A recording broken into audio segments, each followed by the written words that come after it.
ओम श्री गुरुवे नमः। आप सभी को सादर प्रणाम।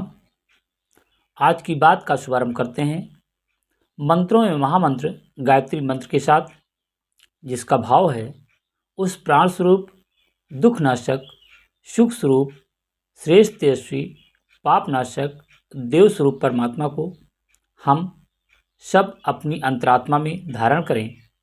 वो परमात्मा हम सब की बुद्धि को सन्मार्ग में प्रेरित करे। ओम भूर्भुवः स्वः तत्सवितुर्वरेण्यं भर्गो देवस्य धीमहि धियो यो नः प्रचोदयात्। आइए सुने युग ऋषि पंडित राम शर्मा आचार्य जी का अमृत संदेश। गायत्री परिवार के स्वास्थ्य संवर्धन आंदोलन के प्रमुख सूत्र नामक प्रकरण से आज का विषय है नियमित दिनचर्या अपनाएं, निरोगी जीवन पाएं। दिनचर्या प्रातःकाल से प्रारंभ होती है, पर रात्रि विश्राम के समय जब आप रात्रि में शयन करने जा रहे हों, उस समय एक तांबे के एक बर्तन में 1 लीटर लगभग जल भर करके उसको खौला लें और खौला करके उसे सिरहाने, सिर के पास, जिस बिस्तर पर आप लेटते हों, सिर के पास में उसे रखें। उसमें थोड़ी मेथी दाना और 1 चुटकी भर अजवाइन भी मिला सकते हैं। इस जल को सुबह प्रातःकाल ऊषा पान में इस्तेमाल करेंगे।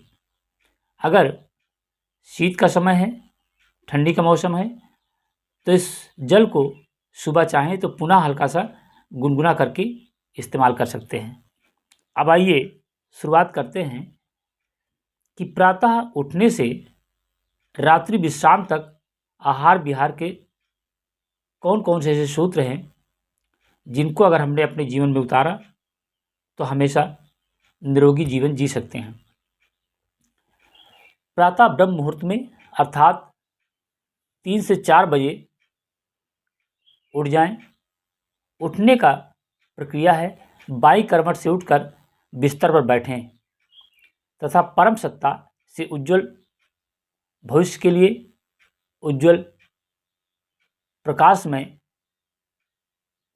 दिन के लिए उस परम पिता परमात्मा से प्रार्थना करें।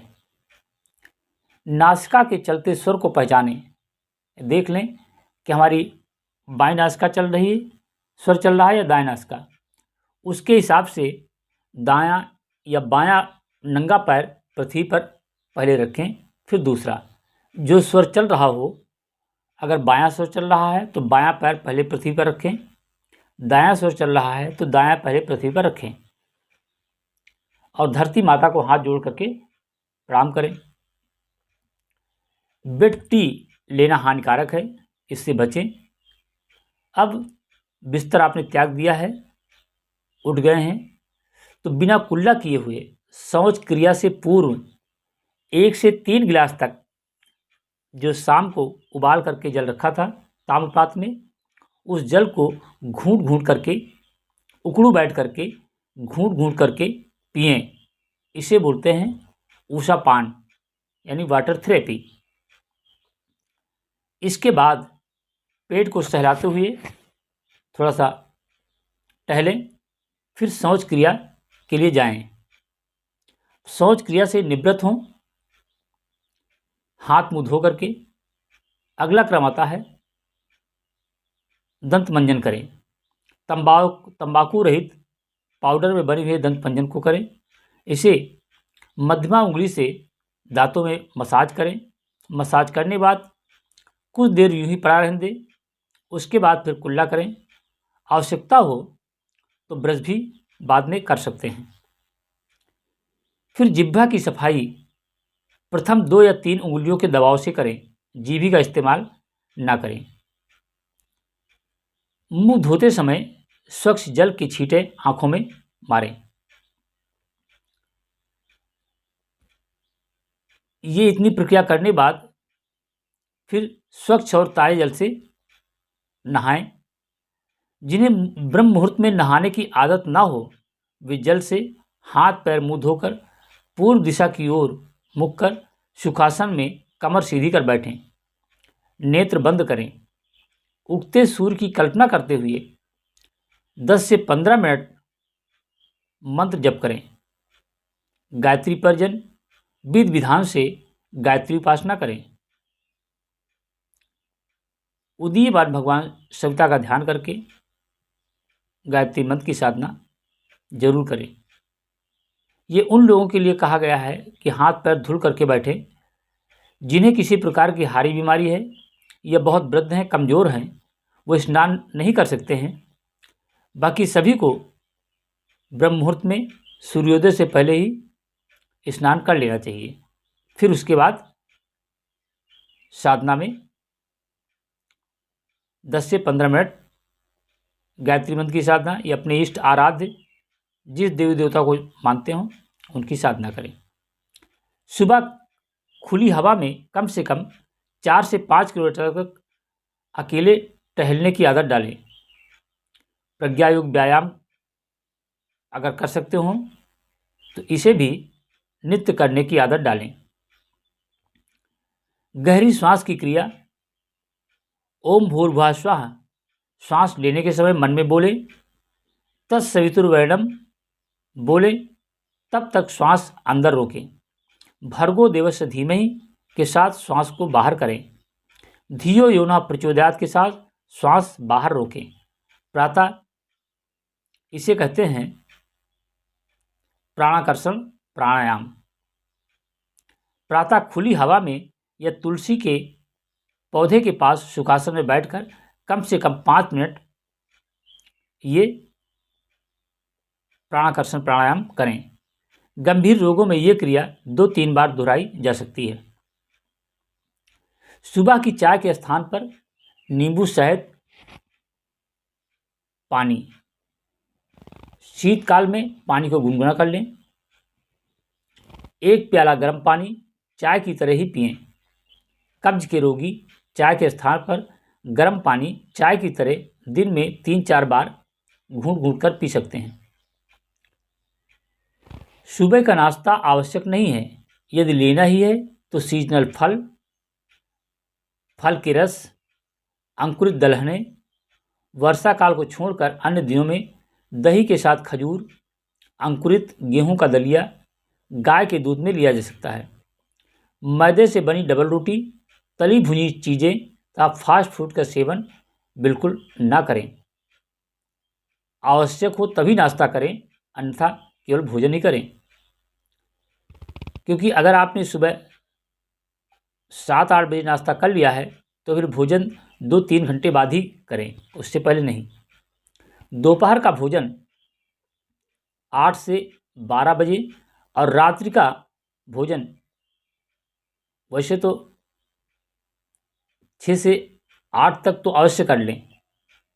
ये भी नियम थोड़ा कम सही है। प्रयास ये करें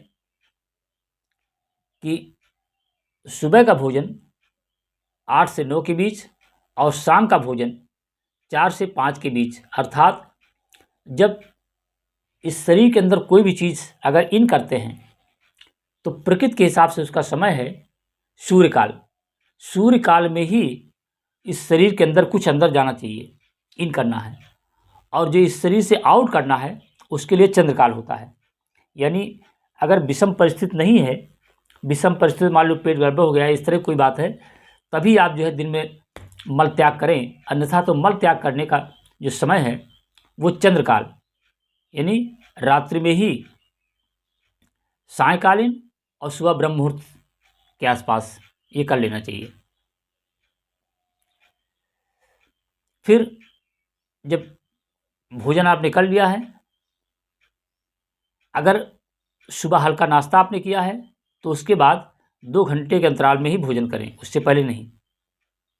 अब भोजन करने का तरीका क्या है? पलथी लगाकर सुखासन में किसी जमीन पर किसी बिछावन को बिछाकर उससे बैठे। गायत्री मंत्र या कोई भी प्रार्थना 3 बार बोले। अगर गायत्री मंत्र आप करते हैं तो 3 बार गायत्री महामंत्र का जप करके हाथ जोड़ करके अन्नपूर्णा देवी को प्रणाम करें और उसके बाद फिर भोजन ग्रहण करें। जल पात्र साथ में रखें। गला एवं भोजन नली के अत्यधिक सूखे होने पर 3 आचमन यानी 3 चम्मच जल बीच में ले सकते हैं और भोजन को इतना चबा करके खाएं कि भोजन स्वयं में लिक्विड हो जाए, क्योंकि प्रकृति का नियम क्या है, जो ठोस है उसको पीना है और जो लिक्विड है उसको खाना है। पीने का मतलब यह है कि जब भोजन को, अगर रोटी आपके साथ है, रोटी को जब 33 बार आप चबाएंगे तो रोटी बिल्कुल जो ठोस है वो पानी हो जाएगा, और चावल को जब 14 बार आप चबाएंगे तो बिल्कुल पानी हो जाएगा। जब भोजन इतना उसको चबाइए कि मुंह में ही पानी हो जाए, लिक्विड हो जाए, तब जा कर के इसको ग्रास नली यानी आहार नली के माध्यम से अंदर करें। जब भी भोजन अंदर जाएगा तो हमारी आंतों में अवशोषक यंत्र लगे होते हैं, वहाँ पाचन प्रक्रिया होगी। पाचन प्रक्रिया के दौरान ही जो उसके अवशोषक यंत्र लगे हुए हैं, वो जो भोजन का सार तत्व है उस सार तत्व को अवशोषित कर लेंगे और निस्सार भाग को मलाशय में डाल देंगे पतले रूप में। जो सार भाग उससे रक्त, मांस, मज्जा, वीर्य, हड्डी, ये सारा चीज़ सब बन जाएगा। इस तरह से भोजन को इतना चबा करके खाएं कि बिल्कुल पानी हो जाए। शांत मन से एवं बिना किसी से बात किए भोजन ग्रहण करें। प्रथम डकार आने तक भोजन समाप्त करने की आदत डाल दें। भोजन काल में और उसके उपरांत 1 घंटे तक पानी न पिएं। अगर लगता है आपको कि भोजन के दौरान प्यास लगेगी तो 1 घंटे पहले पानी पी लें या फिर भोजन करने के घंटे बाद पानी पिएं। अगर बहुत आवश्यक है तो 1-2 घूंट पानी भोजन के बीच में पिया जा सकता है। अगर आपने भोजन के साथ पानी पी लिया तो जो अंदर भट्टी है, जठराग्नि जो हमारी है, वो क्या होगी, पानी से ठंडी पड़ जाएगी। जब ठंडी पड़ जाएगी तो भोजन का पाचन ठीक प्रकार से नहीं हो पाएगा, तब फिर हमें कब्ज और गैस आदि की शिकायत हो जाएगी। इस तरह की आदत आप डाल करके रखें। दोनों भोजन, सुबह शाम का जो भोजन करते हैं उनके बीच में कम से कम 6 से 7 घंटे का अंतर होना चाहिए। और भोजन के दौरान ठंडी का मौसम है तो 6 से 7 गिलास तक पानी, और अन्य मौसम में 8 से 10 गिलास तक स्वच्छ एवं शीतल जल पिएं। कोल्ड ड्रिंक और फ्रिज का पानी बिल्कुल न पिएं। अत्यधिक मिर्च मसालों से युक्त गरिष्ठ और मांसाहारी भोजन न करने की आदत डालें। चोकर युक्त आटा एवं अनपॉलिश चावल का ही भोजन में प्रयोग करें। ऋतु अनुसार हरी साग भाजियाँ एवं फलों का सेवन भी पर्याप्त मात्रा में करें। कई प्रकार के भोजन एक साथ न करने की आदत डालें। युग ऋषि का कहना है, एक खावन एक लगावन, एक के साथ में केवल एक ही खाइए। अर्थात अगर आप चावल खा रहे हैं तो चावल के साथ में दाल, या चावल के साथ में दूध, या चावल के साथ में सब्जी, या चावल के साथ में मट्ठा। और अगर रोटी खा रहे हैं तो रोटी के साथ में सब्जी, रोटी के साथ में मट्ठा, रोटी के साथ में दही, रोटी के साथ में दाल का ही इस्तेमाल करें। एक खावन और एक लगावन, ये युग ऋषि ने ये सूत्र दिया है। 2 भोजनों के मध्य अंतराल कम से कम 6 से 7 घंटे का रखें। भोजन के 1 घंटे उपरांत पानी, और 1 या 2 घंटे बाद भूख लगने पर छाछ, नींबू, शहद, पानी, फल या सेवन कर सकते हैं। सप्ताह में 1 बार उपवास जरूर रखें। उपवास काल में केवल सीजनल फल, फल का रस एवं अधिक मात्रा में पानी का प्रयोग करें। अगर सायंकाल तक आवश्यक समझें, बर्दाश्त न हो तो सादा भोजन भी कर सकते हैं। ऋतु अनुरूप आंवला, अदरक, काली मिर्च, करेला, नीम, मेथी दाना को भोजन में सम्मिलित करने की आदत डालें। ब्रह्मचर्य में विश्वास रखने एवं पालन करने की भी आदत डालें। रात्रि विश्राम में सिर दक्षिण एवं पैर उत्तर दिशा में, या सिर पूरब एवं पैर पश्चिम दिशा में रखने की आदत डालें। रात्रि शयन से पूर्व दांत को साफ करें। टूथपेस्ट से नहीं, उंगली से दंत मंजन करें। दांतों में फंसे टुकड़ों को खाली एवं गीले ब्रश से निकाल सकते हैं। दिन में जाने अनजाने जो गलतियां हुई हैं उनका स्मरण कर उनकी पुनरावृत्ति अगले दिन से न करने का संकल्प लेकर के निद्रा माई की गोद में चले जाएं और दिन भर जो भी आपने अच्छा बुरा किया है उस पर चिंतन मनन करते हुए रात्रि विश्राम करें और प्रातः उठने के बाद जो दिनचर्या अभी तक आपको बताई गई है उसके हिसाब से अपने को मैनेज करते हुए अपने जीवन में उतारते हुए प्रक्रिया को लागू करें। हकीम लुकमान कहते थे कि मनुष्य समय से पहले मरने और गड़ने के लिए अपनी कब्र अपनी जीभ से खुद खोदता है। इसका तात्पर्य ये था कि चटोरेपन से वशीभूत जिह्वा अनुपयोगी पदार्थों को अनावश्यक मात्रा में शरीर में उदरस करती रहती है और जीवन मरण का संकट उत्पन्न करती है। स्वयं में विचार करिए, ये 2 अंगुल की जीभ है। सच्चाई तो यही कि 2 अंगुल की जीभ से लोग अपनी कब्र खोदते हैं।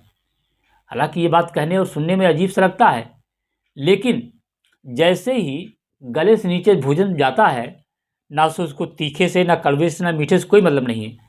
स्वाद तो केवल जीभ ग्रहण करती है और जीभ ही स्वाद के लिए भोजन को तल भून करके मिर्च मसाले से युक्त बना करके स्वादिष्ट भोजन लगे इसलिए भोजन करते हैं, जिससे हमारी पेट खराब होता है और पेट में कब्ज और गैस की शिकायत ये जो है यही समस्त रोगों की जड़ होती है। तो इसका भी विशेष ध्यान रखें। सादा भोजन इस्तेमाल करें और इससे पहले जो वीडियो इस पर हैं गायत्री परिवार के स्वास्थ्य संवर्धन आंदोलन के जो प्रमुख सूत्र हैं, इसमें कुल 12 वीडियो अपलोड हो चुकी हैं। तो और आगे पहले अगर देखेंगे वीडियो तो इसकी जो चौथी वीडियो है उसका विषय है स्वस्थ रहना हो तो पाकशाला में परिवर्तन जरूर करें। परिवर्तन का मतलब कि खाने पकाने की जो ढर्रा है उसको भी बदलना पड़ेगा। तो भोजन को उबाल करके खाएं, तल भून करके मिर्च मसालों से स्वादिष्ट बना करके ना करें। तो इस तरह से अगर आपने इस जीवनचर्या को अपने जीवन में उतारा तो निश्चित मानिए आप निरोगी जीवन जी सकते हैं। रोज थोड़ा समय दूसरों की भलाई के काम में लगाएं। उस समय आपको अपनी चिंता करने से मुक्ति मिलेगी और आपका जीवन आनंदमय, आपके अंदर एक उत्साह, एक जोश कि हमने किसी साथ में कोई नेक काम किया है, कोई भलाई वाला काम किया है, परमार्थ का काम करें। इस तरह से ये प्रक्रिया यही समाप्त होती है। प्यारे मित्रों, अभी आप सुन रहे थे युग ऋषि का ये विशेष अमृत संदेश। युग ऋषि का युग परिवर्तन संदेश नामक यूट्यूब चैनल पर इस संदेश पर मनन चिंतन करें और अपने आचरण में इसे उतार कर नर से नारायण बने, जीवन को धन्य बनाएं। अपने इस मित्रों तक इस संदेश को ज़्यादा से ज़्यादा शेयर जरूर करें ताकि मानव में देवत्व का उदय होकर धरती पर स्वर्ग का अवतरण हो। यही युग निर्माण योजना विचार क्रांति अभियान का उद्देश्य है। ओम शांति। धन्यवाद।